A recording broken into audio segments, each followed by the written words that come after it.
going on, guys? This is Golga bringing you guys another Modern Warfare 2 gameplay video, and we are jumping right into things. This is a match of Domination on Estate, and the reason we jumped into it so quickly is because this video is actually longer than the 10-minute limit for YouTube. So to speed things up a little bit, I kind of cut off the intro and the match load screen. But so you didn't miss much. But I'm using a Famas with a red dot sight. My perks are Sleight of Hand, Stopping Power, and I'm not totally sure what my third perk is, but I'm sure we'll find out.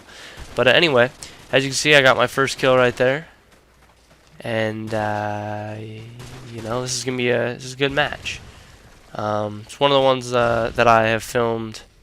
You know, it's a few days old. And not totally sure what I'm going to talk about during this match, but I'm sure it will come to me. Secondary weapon is the Spaz shotgun. And this thing, I have been having some great success since they kind of sent the models down a little bit. This is, now that the models have been patched, this shotgun has the most range on it. And I advise not putting a silencer on it. I've used it without a silencer and with a silencer, and I find that the silencer reduces the range so much that it's not even worth having. And as you'll see, as kind of just sitting here waiting for people to come the range on that thing right there, picking up that kill as we capture A. So doing my job, protecting my team as they capture, and getting some kills in the process. Picking up the Predator missile, deciding to shoot B with it, picking up one kill with that. And again, I hope you guys had a good holiday. Hopefully no one died. And once again, thank you very much for all you guys' support on my way to 5,000 subscribers.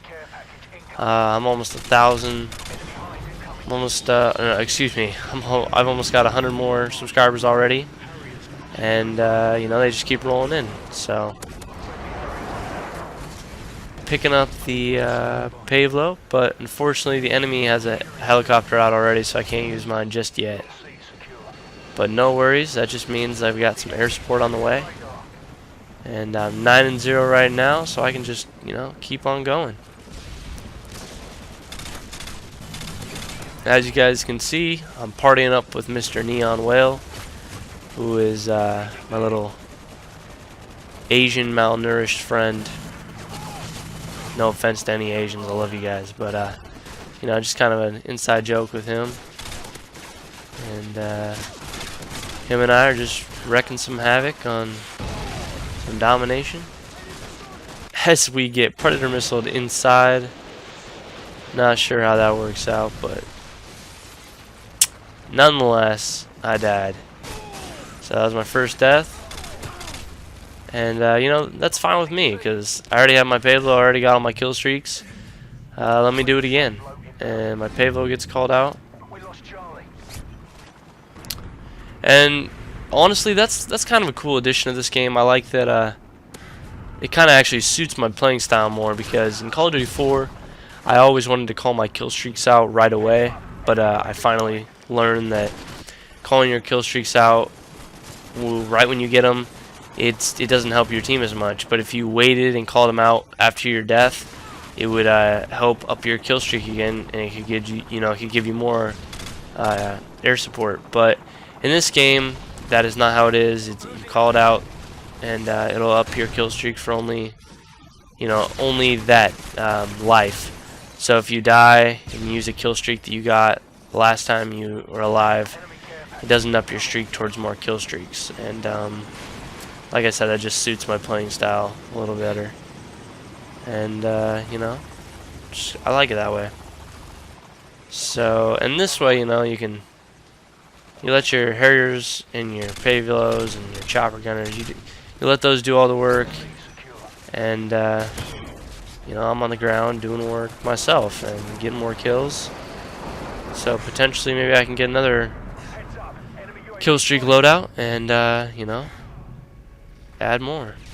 And as you guys can see, I was just aiming at that little that little airplane in the sky.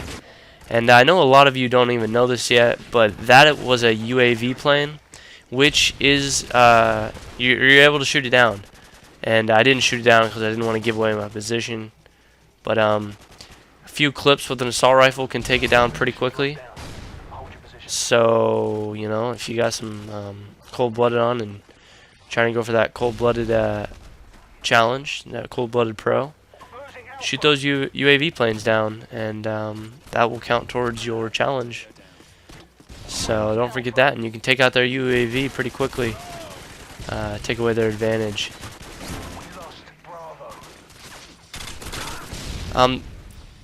Some people prefer the silencer on the Famas. I'm one of the people who do not, and that is because the silencer for the Famas reduces its damage immensely, and really just kind of nerfs the gun completely. So I stick to a red dot, and wow, I'm just doing work on my spaz right here, but there we go again. I'm just showing how much I love that gun.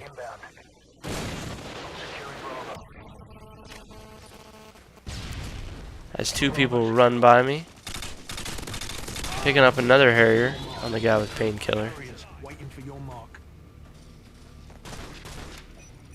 and decide to slap that thing on A. And maybe we can push up and take all the points. But if you can hear that, we're losing C apparently. So maybe I didn't put it in the best spot, and we end up losing C. But again, I get a Pave Low as I'm stealing their sentry gun, and what do you know? I get it, and that is always nice to get. Some strategies with the sentry guns. I advise not putting it in a very used walkway or hallway. I know that you think that's the easiest place to put it. You know, you're gonna get the most kills. But my suggestion is put it up on a high point or in a corner where it can kind of protect itself, because the sentry gun rotates so slowly. If someone comes up behind it, it's pretty much useless. You know, they can knife it and disable it pretty quickly. But as you can see, I put it up on that ledge, which overlooks basically the entire, you know, the house. It overlooks B, and you know, if people do try to come up behind it, I feel like they can spin around quick enough, or it can spin around quick enough to kill people.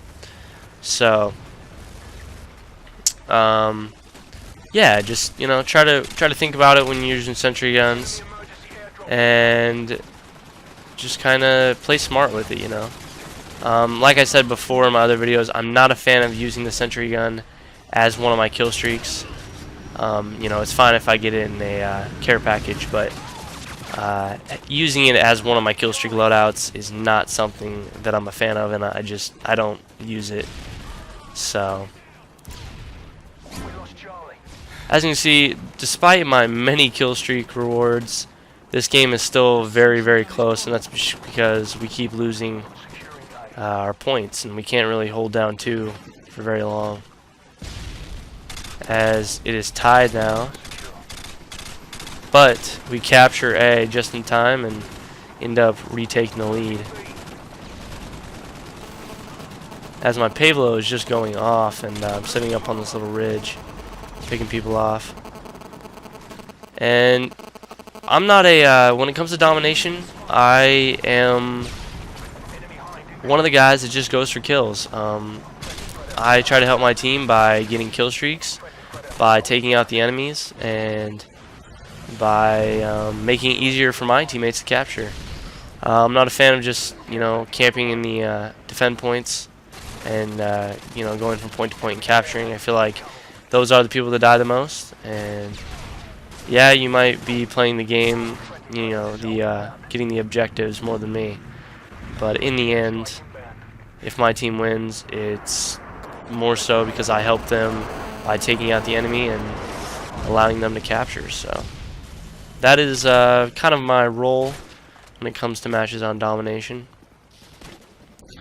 and it's a role that I try to perform well at, but sometimes I have a rough time, and well, fortunately for me, this was not one of the times. So yeah, what type of, I mean, how do you guys play Domination? I'm kind of curious. Are you guys the people that just run from point to point, capturing it all, you know, at all costs, or do you kind of play it like I am, sitting back, getting kills, getting kill streaks, trying to help your team by just killing the enemy? And yeah, so let me know. That was 46-8 was my final score, and a Domination win. So I hope you guys enjoyed. Take it easy.